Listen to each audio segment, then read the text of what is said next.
Eles são acessórios que geralmente a gente usa ou no nariz, ou na orelha, ou no umbigo, enfim, regiões diversas do corpo. Dizem muito sobre a personalidade de quem usa, né?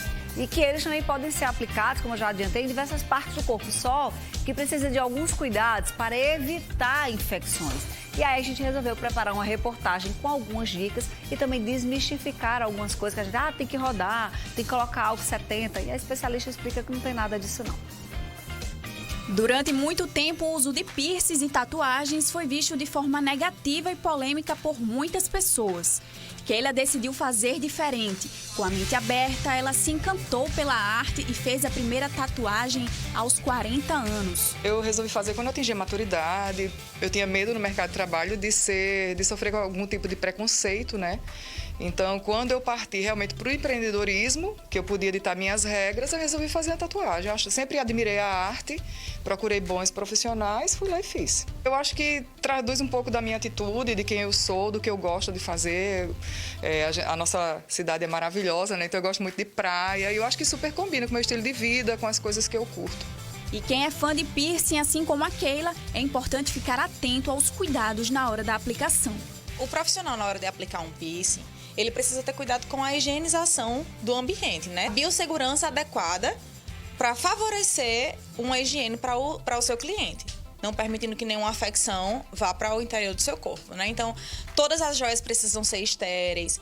A gente precisa ter um campo cirúrgico, um campo estéreo para colocar todos os materiais que nós vamos usar. Luva, touca, máscara, asepsia adequada na hora da perfuração do cliente.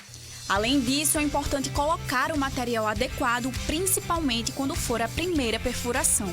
Os materiais mais biocompatíveis é aço cirúrgico, titânio, que é o principal, e ouro. De acordo com a profissional, a higiene correta precisa ser feita para que o processo de cicatrização não seja comprometido. A higienização deve ser feita com soro fisiológico, sempre. Um soro fisiológico para hidratação também dessa perfuração. Sempre fazer uma compressinha também com soro fisiológico, seja gelado ou morno, dependendo da situação do piercing. Tá? A gente não precisa girar joia para cicatrização. Não colocar álcool 70 na perfuração. Nunca colocar medicamento, se não for necessário. Lembrando que o medicamento é passado pelo um médico, né? Piercing não pode passar o medicamento para o cliente. Todos os cuidados são os mesmos para toda a parte do corpo, né? A gente precisa ter cuidado com atrito, por exemplo. A gente precisa saber escolher o material da joia. A gente precisa escolher o diâmetro, o tipo de joia. Tudo isso tem que ser levado em consideração, né? Eu poderia exemplificar alguns casos, por exemplo, quando a gente vai furar a orelha, alguns lugares da orelha pedem que seja uma joia reta, por exemplo, a primeira perfuração, pois quando a gente fura com argola, a cicatrização não contribui, essa argola não contribui para a cicatrização, para uma boa cicatrização do piercing.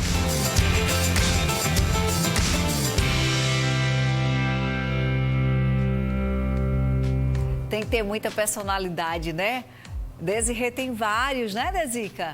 Eu acho que ela até furou um essa semana e aí tá bem vermelha. Eu olhei pra orelha dela e disse, tá inflamada aí, tá vermelha. Ela, não, é assim mesmo e tal. Muito legal a gente esclarecer, porque aí você já sabe, precisa colocar álcool não precisa ficar girando não, né? Tudo depende da medicação também para quando tá indicado. E enfim, para quem não passa pela experiência por medo da dor, fica só assim, você é corajosa. Não é, Desirê? Você é muito corajosa. Ó, você sabe